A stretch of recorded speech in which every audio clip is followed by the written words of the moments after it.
नरेंद्र मोदी ने कही है, जो कि राष्ट्रपति के अभिभाषण पर जवाब दे रहे थे। लोकतांत्रिक परंपरा के अनुरूप चर्चा हुई, ये प्रधानमंत्री ने कहा। साथ ही प्रधानमंत्री ने कहा कि जमीन से जुड़े लोग ही बदलाव लाते हैं और हम बदलाव लेकर आए। कुछ लोगों में समर्पण भाव है ही नहीं, जो कि साफ तौर पर दिखाई देता है। 25 करोड़ गरीबों ने गरीबी को हराया है, यानी कि इस देश में 25 करोड़ गरीब मुख्यधारा में आए हैं वापस। विपक्ष के कुछ नेताओं में गरीबी हटाने का जज्बा नहीं है। हमने गरीबी को झूठे वादे नहीं किए, बल्कि हमने गरीबी दूर करने की कोशिश की। अब तक गरीबों को 4 करोड़ घर मिल चुके हैं। विपक्ष के कुछ लोगों ने गरीबी देखी ही नहीं है। हर घर जल पहुंचाने का काम हमने किया है। 12 करोड़ शौचालय हमने बनवाए हैं। प्रधानमंत्री मोदी का केजरीवाल पर भी हमला बोला है। उन्होंने कहा है कि कुछ लोग आलीशान घरों में रह रहे हैं, जबकि वो बातें कुछ और करके सत्ता में आए थे। राहुल गांधी पर प्रधानमंत्री मोदी का सीधा हमला रहा है। वो कहते हैं कि कुछ लोग झोंपड़ियों से सेल्फी लेने पर भी लगे हैं, लेकिन हमारा प्रयास समस्या के समाधान पर है। देश ने हमें अवसर दिया है, हम समाधान ढूंढें। डीबीटी से 40 लाख करोड़ दिए।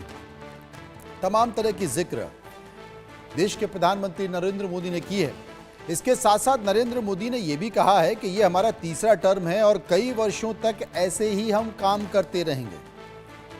इसके अलावा गांधी परिवार का नाम लिए बिना देश के प्रधानमंत्री नरेंद्र मोदी ने कहा कि क्या एक समय में किसी SC/ST परिवार के 3 सांसद हुए हैं क्या? उनका सीधा निशाना गांधी परिवार पर था। उनका सीधा निशाना सोनिया गांधी, राहुल गांधी पर था।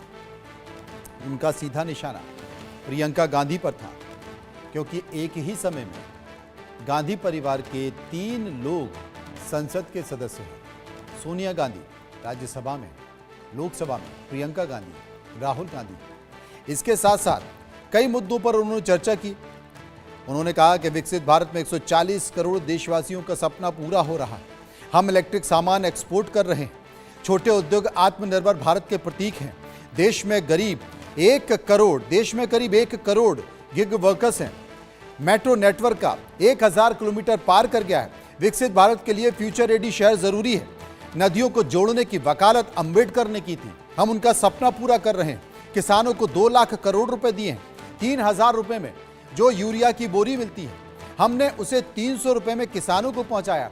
10 साल में 12 लाख करोड़ रुपए किसानों को दिए हैं। पीएम किसान सम्मान निधि को करीब 3.5 लाख रुपए डायरेक्ट किसानों के खाते में गए। बीते दशक में 3 गुना ज्यादा हमने खरीदी की है। MSP बढ़ाई है। सस्ते ऋण के लिए 3 गुना वृद्धि की है। प्राकृतिक आपदा में किसानों को छोड़ दिया था। योजना के तहत हमने किसानों को 2 लाख करोड़ रुपए दिए। इसके अलावा उन्होंने कांग्रेस पर कटाक्ष किया, विपक्षी पार्टियों की सरकारों पर कटाक्ष किया। उन्होंने कहा कि पहले यूरिया मांगा जाता था तो लाठी मिलती थी।